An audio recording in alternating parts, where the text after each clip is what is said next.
feel represented in media? Is it through your race, your gender, your sexuality, your weird niche hobbies that no one talks about? Or is it through a story that you can relate to?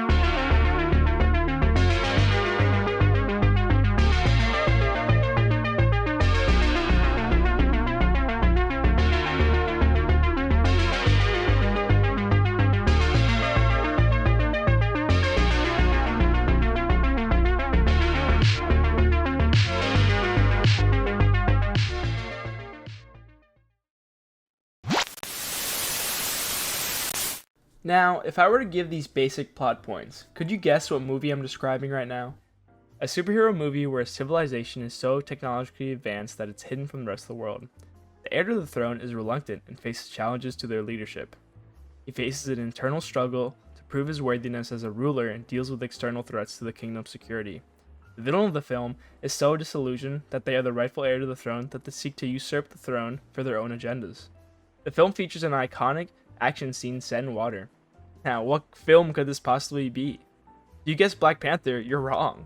This is actually the plot to the critically acclaimed 2018 film Aquaman starring Jason Momoa. Does this mean that Black Panther and Aquaman are basically the same movie? Well, yes and no. Although they both have the same plotline, they had varying effects on communities as a whole. Black Panther was the first black superhero to get his own movie. This was monumental for every black fan of the MCU who was waiting for the day they got to see someone who looked like them on the big screen. Black Panther is cool, which is why being able to relate to him is that much more significant. But is he truly relatable past the surface? T'Challa is born into nobility and has a lavish life in Wakanda, a blessing that most people will never experience. He has trouble with the loss of his father and is lost in how to lead his nation. He's unsure of his identity and how to unite his people, but he is supported by his sister, mother, and various other strong female characters. Killmonger, however, takes the role of a character with a stereotypical background. He grows up in poverty in Oakland, California without a father, and is depicted as uneducated and violent, developing a eat or be eaten mindset in order to survive. He's angry for his father's death, and believes that Wakanda's actions of keeping vibranium to themselves is selfish. This is what drives Killmonger to want to flip the racial hierarchy of the world in order to overthrow oppressors. He believes that the only solution is through violence by acquiring vibranium. In essence, Killmonger's anger is a product of the failure of established institutions. The movie ends by T'Challa winning back the throne in a fight to the death with Killmonger, and ultimately leading to a change in T'Challa's mindset. T'Challa recognizes the harm Wakanda has inadvertently done by staying isolated, decides to pour resources into education in Oakland. But is this actually an appropriate ending? Killmonger never got to experience character growth and died without any redemption. The whole storyline was also somewhat questionable in the eyes of progress. The good guys are black nobility from a wealthy African country, against the bad guy, a disadvantaged black man from the US. In Black Panther, there's a suggestion that the Wakandans are performing their identity correctly while Killmonger is not. That the only solution is to be born into wealth, nobility, and status.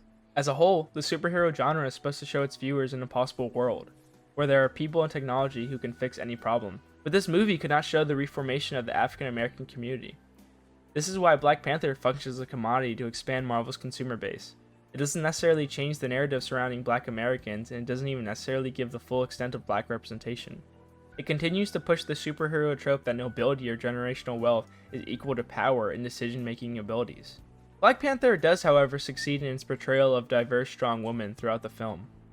Women like Okoye, Shuri, and Nakia are shown to be complex and empowered. Shuri is overwhelmingly intelligent and creates new technology for Wakanda.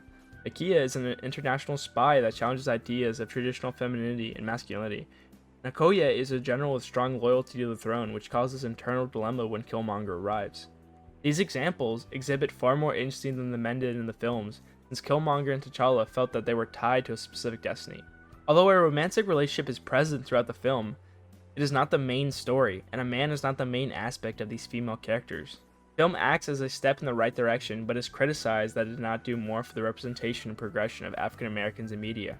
That begs the question, to what degree can we expect one Marvel movie to enact such change? They are a business first, and for the people most likely last. Their goal is to make money and appeal to as many people as possible. Another film that follows the same rhetoric is Barbie. Barbie was the biggest movie of 2023, earning over $1.4 billion worldwide. Starring Margot Robbie and Ryan Gosling, it was for sure to be a worldwide success. Its popularity was also driven sky high by the release of Oppenheimer on the same day, creating what people called Barbenheimer, in which you watch them back to back. But what is Barbie actually about? The movie follows Margot Robbie as stereotypical Barbie having an amazing time in the fictional world of Barbie Land, a place full of different versions of Barbie, like President Barbie, Weird Barbie, Psychiatrist Barbie, and Alan. Kens are also there too. One day, stereotypical Barbie starts to have odd thoughts of death. She's conflicted and wants the thoughts to stop, so she turns to Weird Barbie for answers. Weird Barbie explains that the person playing with her in the real world is having those thoughts of death, which is transferring onto her. Barbie then leaves to the real world, but Ken has to tag along. They land on Venice Beach, where Barbie is shown the cruelties of the real world, experiencing sexism, objectification, and much more. Ken, on the other hand, is thrilled to realize that the real world highly values men and their desires. Barbie then meets a young girl who she thought was playing with her, only to get berated with all the wrongful things Barbie represents. This greatly upsets Barbie and makes her want to return to Barbie Land. Fast forward a couple of plot points, and Barbie eventually does return to Barbie Land, only to find out that it's been taken over by the Kens with their new ideology of patriarchy. Barbie and her team then work to unbrainwash all the Barbies by explaining the hardships that come from being a woman. Barbie Land is saved, and the movie concludes with Barbie presumably living in the real world and being a real person. I thoroughly enjoyed Barbie on my first and second watch, but I was left to wonder, was the movie actually progressive? Barbie feels like a surface-level commercialized attempt at feminism. It offers a single alternative in narratives, but doesn't challenge the status quo effectively. It oversimplifies gender roles despite promoting empowerment and self-confidence. It undermines its message with over-commercialization and forced humor. It contradicts its message and flips roles without fundamentally changing social structures. It also lacks subtlety in conveying its messages and resorts to telling rather than showing. This leads to Barbie and Gloria's empowerment moments falling short to some by feeling forced and superficial, garnering varying reactions from women saying they felt seen in that moment versus it feeling artificial. However, the Barbie movie succeeds in offering validation in the female experience in dealing with well-intentioned but emotionally immature men. It discusses little but often universal moments that women go through, such as men's lack of emotional intelligence and unawareness on how to respond to problems they have caused, often leading to women providing emotional support to the man where she needed it in the first place. Men over-informing women about their special interests in order to make themselves seem more informed and educated than the woman. Sports, movies, hobbies, pretty much anything that men can ramble about. Barbie also highlights the maternalization of the more feminine partner. Ken often running off, Barbie needing to explain things to Ken, and Barbie reprimanding Ken.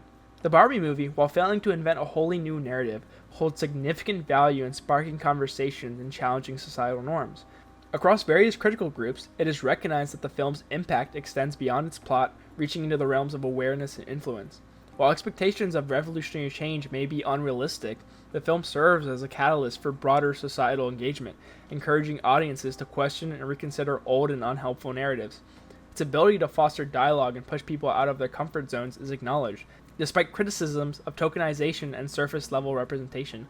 Ultimately, the Barbie movie serves as a starting point for understanding complex issues, emphasizing the importance of ongoing discussions and effort towards societal change.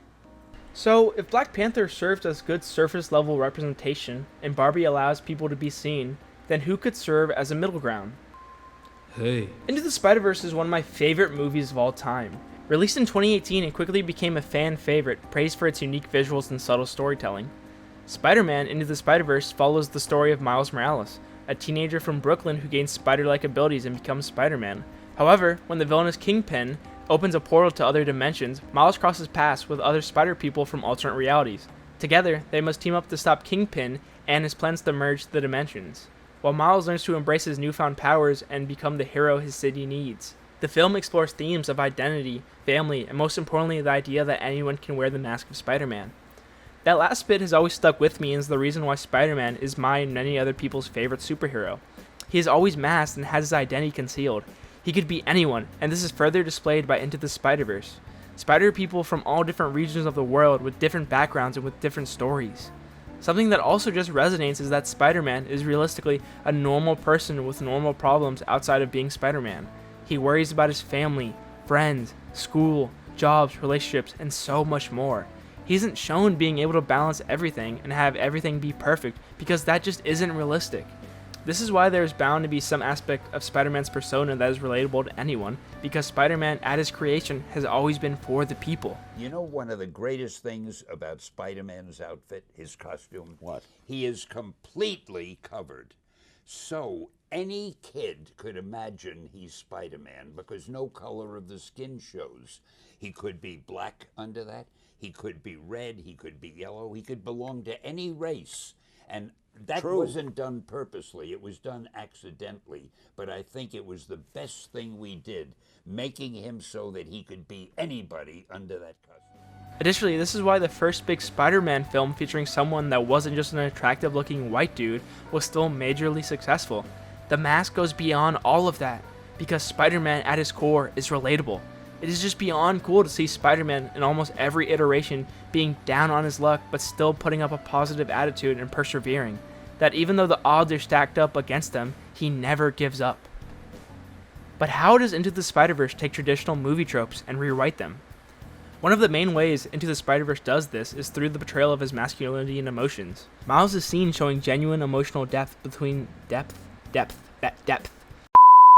Miles is seen showing genuine emotional depth between his parents, Gwen, Uncle Aaron, and friends. The accumulation of all these relationships is what forms his identity. In particular, the interactions with his father are so normal and relatable. They have their conflicts, but there's still so much visible love between one another.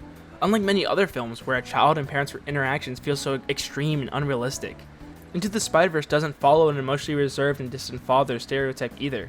Miles and his father are shown being emotional and vulnerable, which makes them feel like real people. Breaking away from that trope and showing that a family can have its differences, but still be able to love and learn from one another. Miles' interactions with Gwen are also non-your-face and so forced where you feel such a strong secondhand embarrassment. It's slow and at a natural pace for two teenagers. There's a clear emotional bond there, but a romantic one isn't the main idea of their interactions. Miles Morales as the main character in his story is just so influential because of what he represents beyond the mask. He is Afro-Latino and embraces both sides of himself, displaying aspects relatable to both cultures. These displays aren't forced either, they're very genuine and reinforces that Miles feels like someone you could know in your life. Miles is obviously much more influenced from his father and Uncle Aaron through things such as hip-hop and his love for art, which affects how he goes through various experiences and relationships throughout his life. His Puerto Rican side is obviously much more on the back burner of his identity, but that is expected because he is only exposed to that culture from his mother. This is why we see him occasionally speaking crude Spanglish to his mother because he is not 100% fluent. This is something that is often underrepresented in media and an aspect that I truly appreciate. Being 100% Mexican myself but not being fully immersed in that culture. This is why I love Miles Morales as Spider-Man. His story feels so different from other mass media. He's just a kid looking to find his place in the world and does so with vulnerability. He is insecure about his abilities and if he's even worthy to be Spider-Man. Even though he has countless moments of being vulnerable and emotional, that doesn't diminish his heroism. Spider-Man as a whole subverts this traditional superhero stereotype, but Miles' story puts the nail in the coffin. Although Into the Spiderverse tells an amazing story with great representation, it is still in the vein of mass media. It is based in reality, but is fictional and couldn't happen in real life. Someone could definitely watch this movie and feel seen and have a connection with the character and his experiences, but someone can't truly experience what Miles went through. They can't actually be Spider-Man and experience the trials and tribulations associated with it. So where does that leave true representation in mass media? The answer actually isn't found through mass media, but through independent films, because they just have so much more creative liberty in how they tell a story and who they can represent. Moonlight is an amazing example of this because how much it does with so little. Moonlight is a coming-of-age film that follows the life of a young African-American man named Chiron as he navigates his identity and sexuality while growing up in a rough Miami neighborhood. The film is divided into 3 chapters, each depicting a pivotal moment in Chiron's life: childhood, adolescence, and adulthood.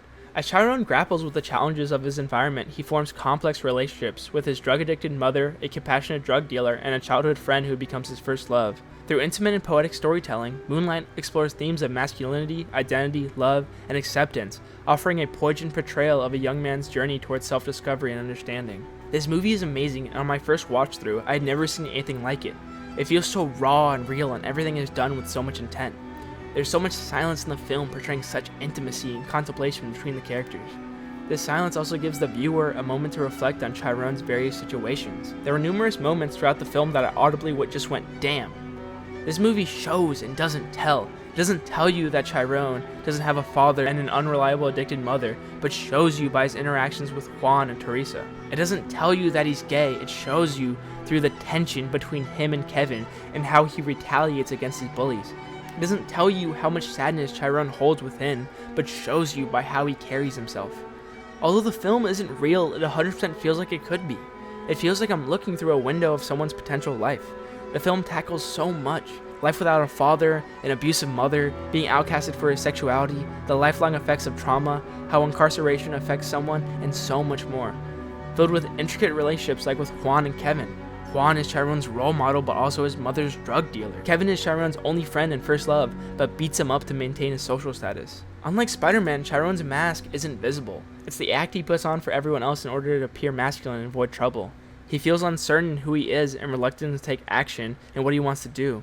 His mom traumatized him and forced him to fend for himself, making it hard for him to trust or rely on anyone else. This is why he seems so exhausted and silent all the time during the film, because he's sustaining this mask. The only time we see this mask go down is when he's with Kevin.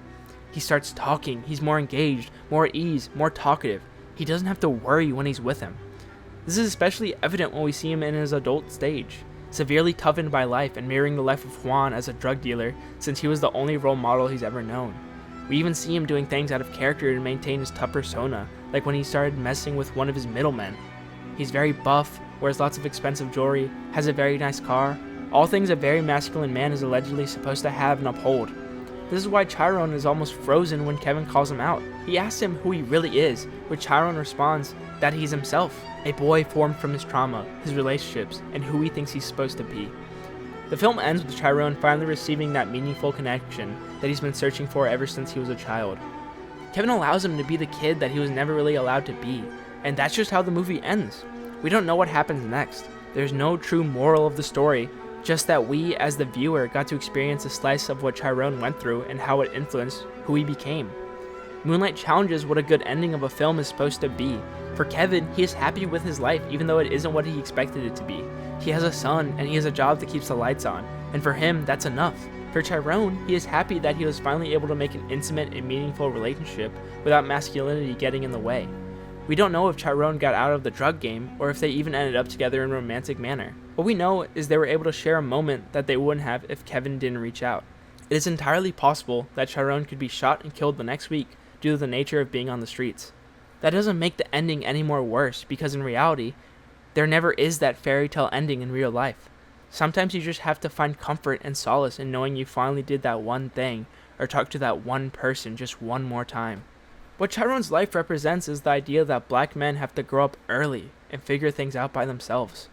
What more representation could there possibly be? The only other avenue are films based off a one-to-one black man's experience throughout his life.